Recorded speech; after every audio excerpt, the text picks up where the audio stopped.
शुभ प्रभात। हमारे विचारों का हमारे मन पर कितना जबरदस्त असर पड़ता है, इसलिए हमारे पूर्वजों ने आयुर्वेद के अंदर स्वास्थ्य की व्याख्या करते हुए बहुत अद्भुत तरह से हमारे सामने विषय रखा। उन्होंने कहा कि समदोषः समग्निशः समधातु मलक्रियः, समदोषः समग्निशः समधातु मलक्रियः प्रसन्न आत्मेंद्रिय मनः स्वास्थ्य इति विधीयते।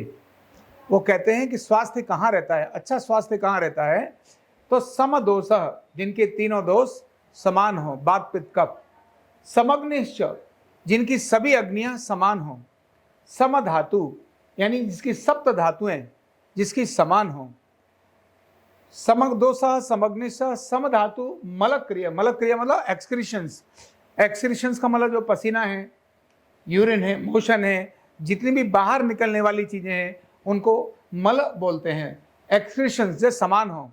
फिर उन्होंने कहा प्रसन्न आत्मेंद्रिय मनः, उन्होंने कहा शरीर के ऊपर भी जब तक मन प्रसन्न नहीं होगा, आत्मा, इंद्रिय और मन, इन तीनों की प्रसन्नता ही संपूर्ण स्वास्थ्य कहलाती है।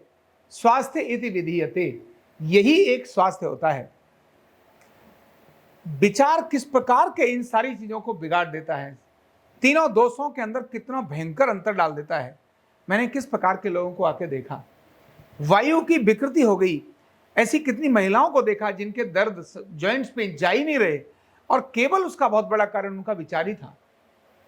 एक विचार आया मन के अंदर, कोई ऐसा आया, ग्लानि मन में आई, या मन के अंदर द्वेष आया, घृणा आई, या ऐसा लगा, अंडर एस्टिमेट कर लिया कि मेरे को तो कोई देखता ही नहीं है, मेरी तो कोई परवाह ही नहीं करता, मेरी तो कोई चिंता ही नहीं करता।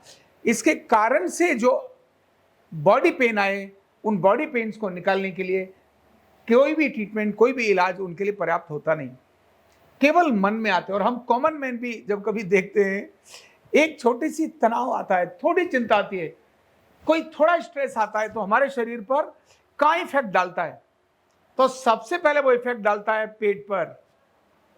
कोई विचार सबसे पहले भूख कम कर देगा, मोशन को अनियमित कर देगा, यानी सबसे पहले विचार गड़बड़ होते ही या तो भूख कम हो जाएगी या भूख बहुत ज्यादा हो जाएगी।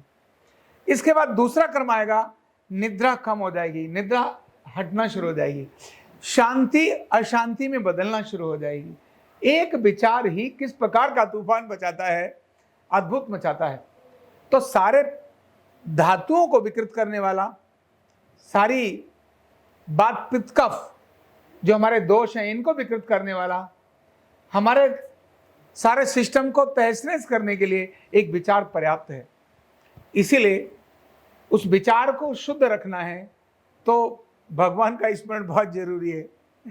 कहीं ना कहीं भगवान के स्मरण को करते रहने से सेवा जागृत होती है, भगवान का स्मरण करते रहने से आनंद आता है। और ऐसे ही दूसरों की सहायता करना, दूसरों की अनायासी सेवा करना, बिना अपेक्षा के दूसरों को की हेल्प करना, ये सारी चीजें हमारे विचारों को शुद्धता का कारण बनती हैं। तो एक अकेला विचार ऐसी अनेक सारी बीमारियों को लाने का कारण बनता है, जिनमें से gas, acidity, migraine, sugar, blood pressure, asthma, arthritis, अनेक सारी बीमारियां विचारों के कारण से आती हैं। और विचारों को शुद्ध करने के लिए हमारे महापुरुषों ने कितना अद्भुत किया है, इतने सारे त्योहार, ये सारे विचारों को शुद्ध करने के लिए।